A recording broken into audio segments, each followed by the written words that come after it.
What is up, Coach Emma here, and welcome back to the Fit Habit Life podcast, where we cut through the noise, talk real health and fitness, sustainable fat loss, and habits that actually work.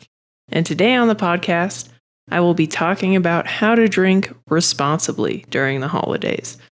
Because let's face it, that's where most of people's fat gain comes from during the holidays. It's the amount of excessive drinking that people do. And so I want to give you guys actionable strategies for how to, if you do decide to drink alcohol, how to navigate that, how to make better decisions, and how to not sabotage your results long term. So, yeah, this should be an interesting one. So, anyway, thank you guys for listening. If you've enjoyed the podcast and you're an avid listener, if you could share the show or rate the show or subscribe, that just helps me get in front of more people, which helps me help more people, which is the goal of this show. So anyway, let's dig in. Alcohol. Is alcohol bad for you? Yes. Alcohol is a class 1 carcinogen. Means it directly contributes to cancer. Does that mean I don't have it? No. If you've listened to the podcast before, I enjoy beer. I like fancy beers. I like Belgian ales, triples, hazy IPAs. Yeah, I like craft beer. So I'm not coming from a place of, I'm judging you if you drink alcohol. No, I drink alcohol sometimes too. But it's not good for you, unfortunately. And there are fun charts that show you how everything alcohol touches as it goes down your digestive system is impacted and can contribute to those cancers.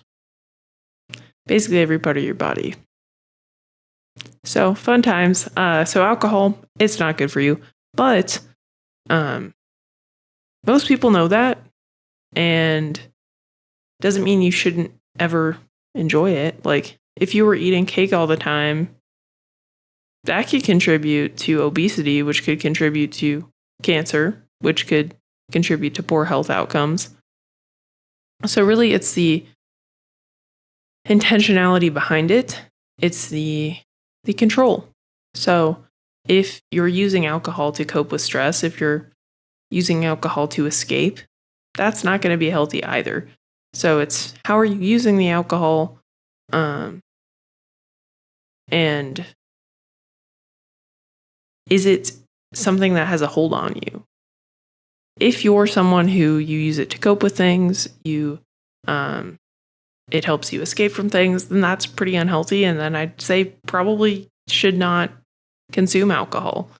Some people have an inability to control themselves around it. And so one drink ends up being a 6-pack, or some people I even know do a dozen.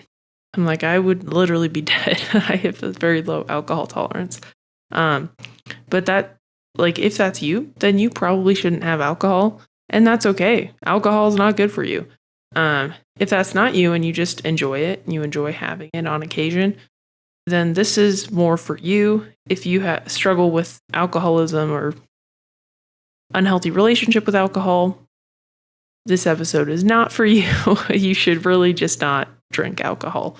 And all of us have something that is a struggle, and that is something that we should avoid. And yeah.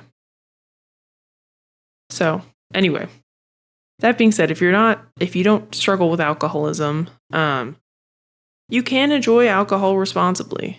And so I'm going to go through a couple tips and tricks. 1, to help you not feel like crap the next day. And then 2, to just help manage the damage alcohol could do on your body composition. So as I touched on, alcohol is really bad for you. It's a class 1 carcinogen. I actually didn't even address the gut health implications of alcohol, which I tend to do. That's usually where my mind goes first. But alcohol kills all the bacteria in your gut, the good and the bad. And so people who drink alcohol pretty consistently tend to have really poor gut health. Because when you kill the good bacteria and the bad, it gives more room for the bad to overgrow. And it can wreak havoc on your intestines, your gut lining, all sorts of fun stuff. So alcohol is really poor for gut health. It's not good for brain health. I'm going to stop talking about the negative benefits. Well, it's also really poor for body composition because alcohol is not very filling. And alcohol in general is 7 calories per gram. So, which means like a carb is 4 calories per gram. So basically, alcohol, very calorie dense. Fats are 9 calories per gram. Protein's about 3.14 calories per gram because it's 4 calories per gram, but it's a lot of effort for our bodies to digest it. So that's why it kind of gets shifted down. So anyway, so alcohol, very calorie dense, which is why it's not great for body composition. And in general, alcohol also, it's a lot harder for our bodies to process. So if you're eating and drinking, oftentimes your body will store the other foods directly into body fat or other things as it's trying to break down the alcohol. Yeah, and it's not filling unless you drink beer. Beer is very filling. So like if you're taking shots or doing a lot of cocktails, then yeah, you're going to be consuming way more calories and you won't even realize that you are. And so I've had some coaching friends who had clients that were drinking consistently, and their client just stopped drinking and in a couple weeks dropped 15 pounds. Part of it was inflammation, but if you're drinking 4 to 6 beers every day, that's anywhere from, depending on how light the beer is, probably 600 to 1,500 calories a day of alcohol. So if you cut that out, you'll be in a huge deficit. Yeah, if you're maintaining your weight at that weight. Otherwise, you're probably just stop being in a surplus and a reasonable deficit. But alcohol also causes systemic inflammation. Just in general, it's a toxin to our bodies. Man, I'm really, I guess, selling you guys on why you shouldn't have alcohol. But that's not the point of this episode. I like to educate people on that. Sometimes too, when you learn these things about alcohol, then when you're looking at going out and getting drinks or other things, you might be like, honestly, like tonight, it's just not worth it. So the other night I shared half a beer with my husband and it was totally worth it. But my sleep was really trash the next day and my energy was super low because of the poor sleep. So that's another thing. Alcohol really reduces your sleep quality, drastically reduces your heart rate variability. So those two things, but also just in general, it reduces your body's stress resiliency because alcohol is a stress on the system. So your body expends a lot of energy towards that stressor. It's inflammatory. And if you're having a lot of cocktails and stuff, there's a lot of sugars in that. So usually people not only have a hangover, but they have nasty headaches because of the sweet cocktails that they're consuming. So all in all, consuming alcohol regularly, not smart if you have health, longevity, body composition goals, but it can be used on occasion. It can be a great way to bond with people. Like during the holidays, having a beer with some friends you haven't seen in a while, or sharing some wine with your family as you guys are gathering around the table, having roast beef or whatever you guys have on Christmas. Like, that's a fun thing to do. But the reason I'm talking about alcohol is it is December now, and most people have some type of gathering every weekend. And if that's you, that's literally everybody. So it's super common. And a lot of them revolve around some type of drinking, some type of alcohol. So that's why I wanted to talk about this, just because you can enjoy it if you want to. But here are the downsides. And here's how you can enjoy it more responsibly. Oh, but back to the downsides. If you think about the effects that it has on like all the processes in the body, on poor sleep, poor heart rate variability, it's going to be really hard to train the next day. It's going to be really hard to be active the next day. Your decisions, you're probably more fatigued and tired and lazy, so you're probably more prone to order out than to make food at home. So really, it's like the behaviors associated around those nights of heavy drinking and stuff, those tend to be the things that contribute oftentimes to that unfavorable body composition and to habits that detract from your goals. So, yeah. So basically, it's like the behaviors revolving around the drinking tend to what cause most of the negative benefits. Besides the alcohol itself is a carcinogen and a toxin. Oh man. So anyway, I'm trying to think. There was something else I was thinking about. My brain's going all over the place today, guys. I did not have alcohol last night. But yeah. Okay, hopefully I've you understand why alcohol is not healthy and does not contribute to a positive body composition. But again, you shouldn't never have something because of that. Like I said, eating cake all the time, that's not healthy, but it's your birthday, you want a piece of cake, have some cake. That's fine. So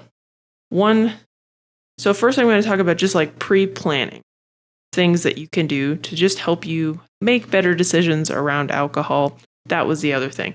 When you have alcohol, your inhibitions are lowered. How many times have you gone to fast food and eaten a whole plate of curly fries?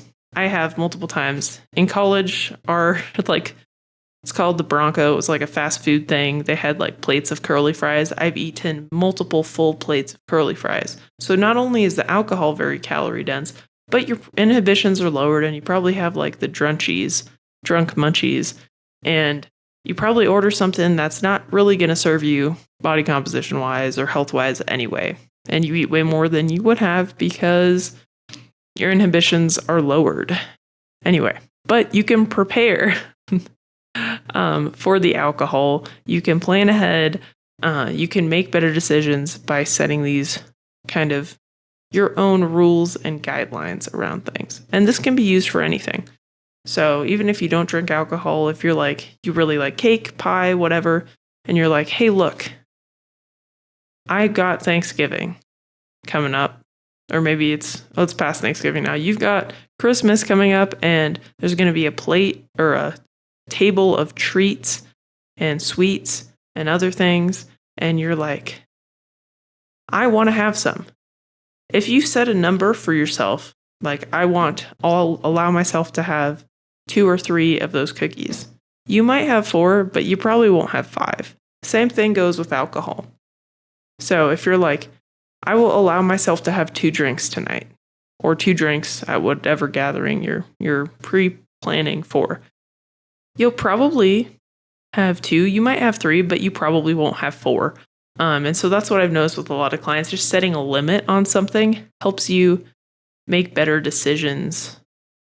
Whereas if you just didn't set a limit, you might have 5 or 6 desserts or beers, right? So set some type of barrier or rule for yourself. And even if you don't follow through on that, at least you'll be in a better spot than had you not set the rule in the first place. Then even now, like looking at your calendar for the month of December and January, the first couple weeks of January, how many parties do you have? How many nights out do you have? Pick 1 a week where you're allowing yourself to drink.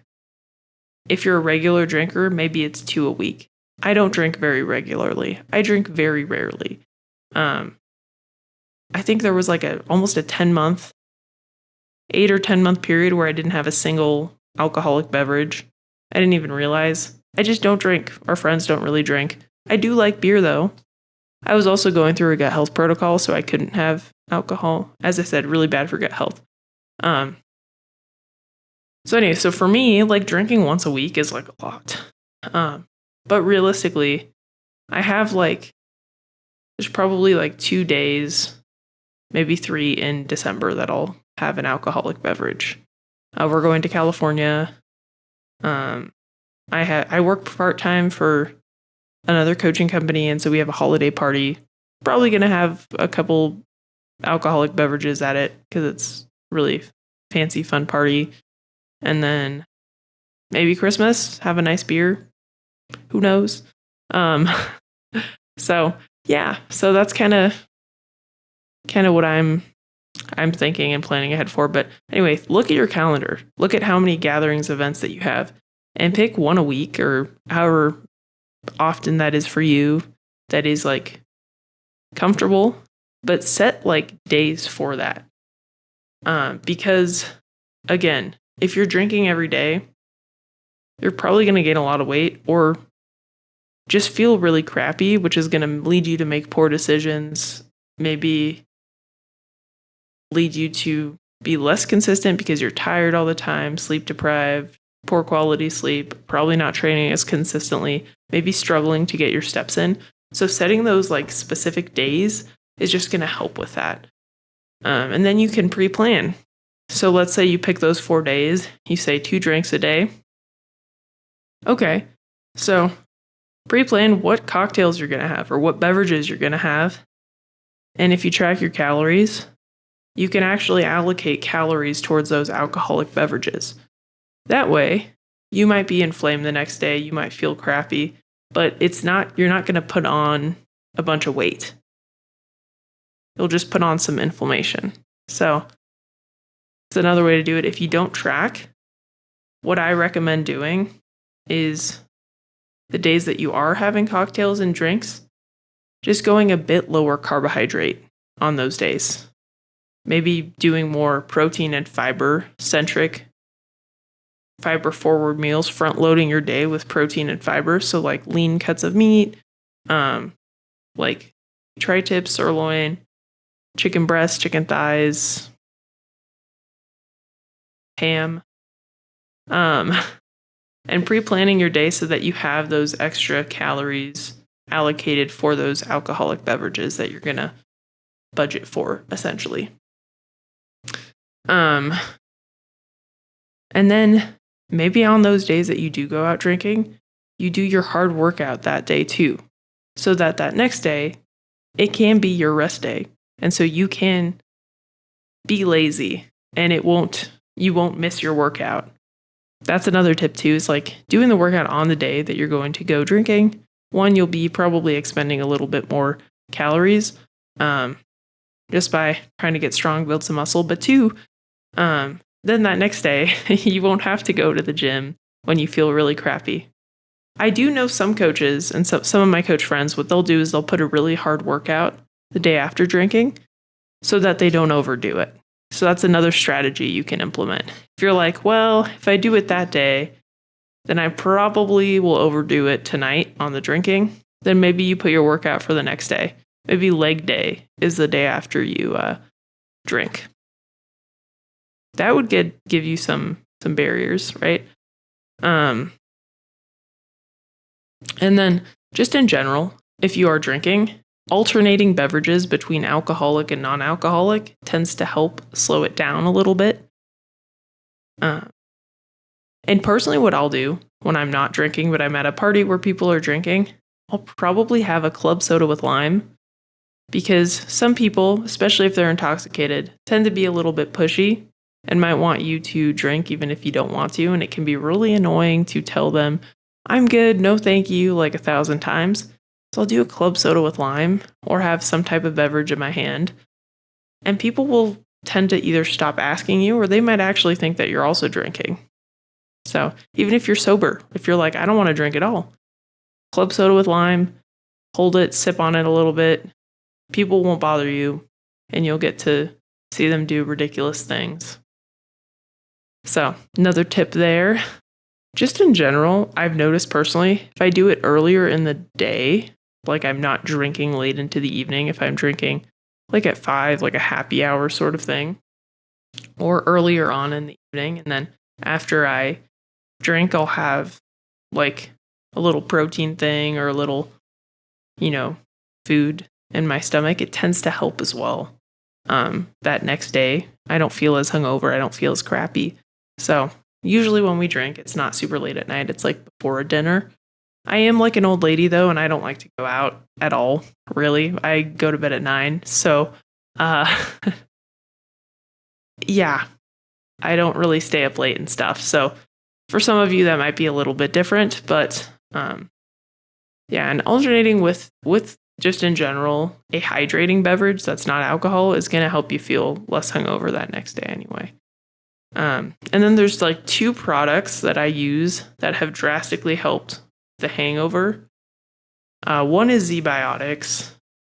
And like, I'm not sponsored. This podcast is not sponsored by any supplement companies, but I do have an affiliate code for them.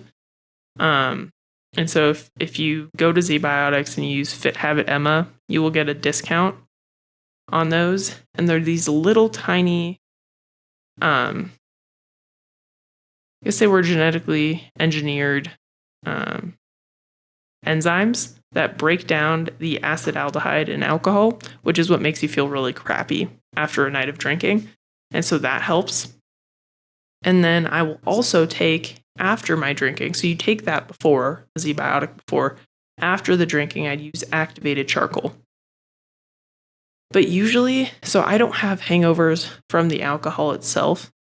It's usually my quality of sleep that is really poor. And so that's why I tend to feel crappy that next day. It's not the alcohol. It's because I do those things. I do the Z-Biotic and the activated charcoal. It's just my sleep quality is so poor. I have not found a way to help with that. I've heard there's these like mattress pads you can put on your bed that will regulate the temperature based on your body temperature, to help you get better quality sleep. And that's something that my husband and I want to invest in because he's really warm and I'm really cold usually at night. When I drink, I'm really warm. And so oftentimes I wake up in the middle of the night, tossing and turning. So if you have extra finances, investing in one of those, I think it's called like a 8 Sleep is what I've heard is pretty solid. That's on our wish list, so to speak. But something like that might help. But yes, everybody's sleep will be a little different. So that tends to be the downside. And for that, I have not found a fix.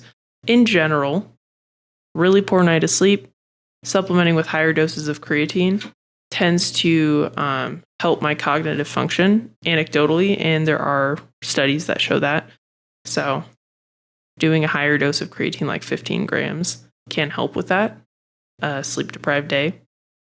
But I will also caution that some people, higher doses of creatine can cause digestive dysfunction. So splitting it up is more advisable.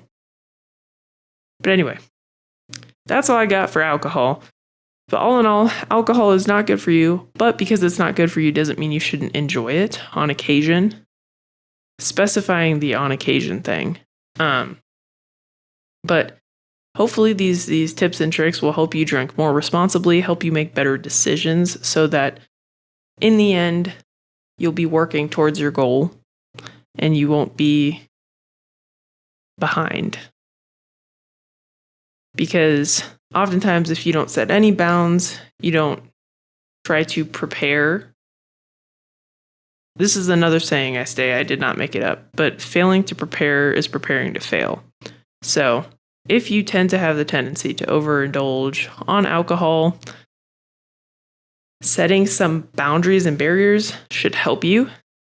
Listening to this and putting it into perspective, like how can I apply this to your life and actually start to take action. So after you listen to this episode, this comes out on a Thursday. It's the first week of December, I'm pretty sure.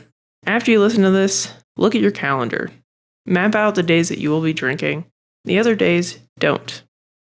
Oh, another tip. If you don't want to drink, but you think you might be tempted to drink, be the DD.